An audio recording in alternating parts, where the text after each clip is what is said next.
আমি আমাকে ধন্যবাদ জানাবো, কারণ আমার ভিতর চিত্তনিষ্ঠ হয়েছে। আমরা সব মিলেমিশে একসাথে হচ্ছি। বারুণী মেলা একযোগে করা প্রসঙ্গে বললেন কেন্দ্রীয় জাহাজ প্রতিমন্ত্রী শান্তনু ঠাকুর। এবার ঠাকুরনগর বারুণী মেলা একযোগে পরিচালনা করছে মমতা ঠাকুর এবং শান্তনু ঠাকুরের মতুয়া মহাসংঘ। ইতিমধ্যেই হাইকোর্ট মমতা ঠাকুরের অনুমতিতে মান্যতা দিয়েছে। এই বিষয়ে আজকে শান্তনু ঠাকুর বলেন, মেলা একযোগে করা প্রসঙ্গ নয়, আমরা না থাকলেও এই মেলা পরিচালনা হবে। ভক্তরা পূর্ণ স্নান করতে আসবে। আমরা ভক্তদের কি পরিষেবা দিতে পারছি সেটাই মূল কারণ।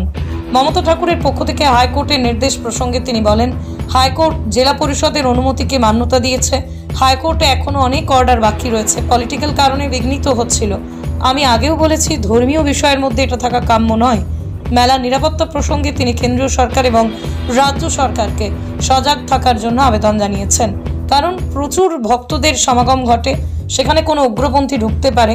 ঠাকুরনগর বারুণীর মেলা উপলক্ষে প্রধানমন্ত্রী নরেন্দ্র মোদী এবং কেন্দ্রীয় রেলমন্ত্রী অশ্বিনী বৈষ্ণবজি অনেক ট্রেনের ব্যবস্থা করবার জন্য ধন্যবাদ জানিয়েছেন তিনি।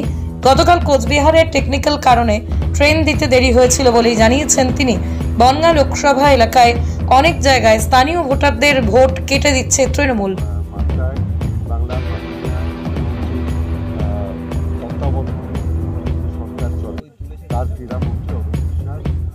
নিজে খেলাধুলার ব্যাপারে ব্যক্তিগতভাবে আগ্রহী এবং তিনি এই মাঠটার সংস্কারের জন্য বাংলার মাননীয় মুখ্যমন্ত্রীর সাথে কথা বলে উদ্যোগ নিয়েছিলেন এবং বাংলার মাননীয় মুখ্যমন্ত্রী মমতা ব্যানার্জি খেলার পোশাক চায়।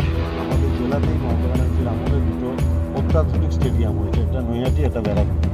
আপনারা জানেন যে আমাদের যে যেখানেই থাকুক আমরা মাঠে ডেভেলপমেন্টের চেষ্টা করি। স্বাভাবিকভাবে এটা একদম জেলার উপরে এই যে স্টেডিয়াম, এটার একটা প্রাইমারি স্টেজে আভিজাত্য ছিল, কিন্তু মাঠটা যারা তৈরি করেছিলেন তারা ঠিকমতো তৈরি করেননি বলে মাঠটার এই দুরবস্থা ছিল।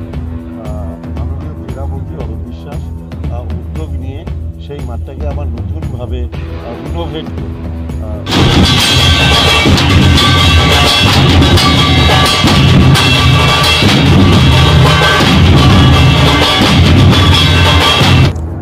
ভারত সরকার মাননীয় প্রধানমন্ত্রীজি মাননীয় অশ্বিনী বৈষ্ণবজির নেতৃত্বে অগুন্তি ট্রেন দেওয়া হয়েছে, যেটা কিনা মানে ব্যাখ্যাতীত ব্যাপার। কেননা উত্তর ভারত থেকে, মধ্য ভারত থেকে, দক্ষিণ ভারত থেকে এক্সপ্রেস এসছে, প্লাস নর্থ ইস্ট থেকে একদম লামডিং থেকে ট্রেন এসছে ভায়া কুচবিহার হয়ে জলপাইগুড়ি হয়ে এসছে, এবং কতগুলো যে লোকাল আছে তা বলে ব্যাখ্যা করা যাবে না। তো আমি ধন্যবাদ জানাই মাননীয় প্রধানমন্ত্রীজি অশ্বিনী বৈষ্ণবজিকে, যাদের এই হৃদয়ে মানে মতুয়ারা আছে এবং যাদের হৃদয়ে প্রকৃত সেবা দেওয়ার মানবিকতা বা মানসিকতা আছে, যার জন্য মতুয়া ভক্তরা বিভিন্ন প্রান্ত থেকে এবারও সুনিশ্চিতভাবে সরাসরি ঠাকুরনগরে এসে পৌঁছবে।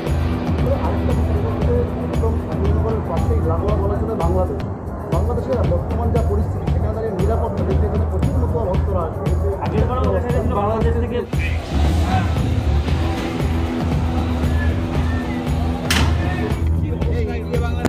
খুব ভালো তৈরি হচ্ছে। জেলা পরিষদ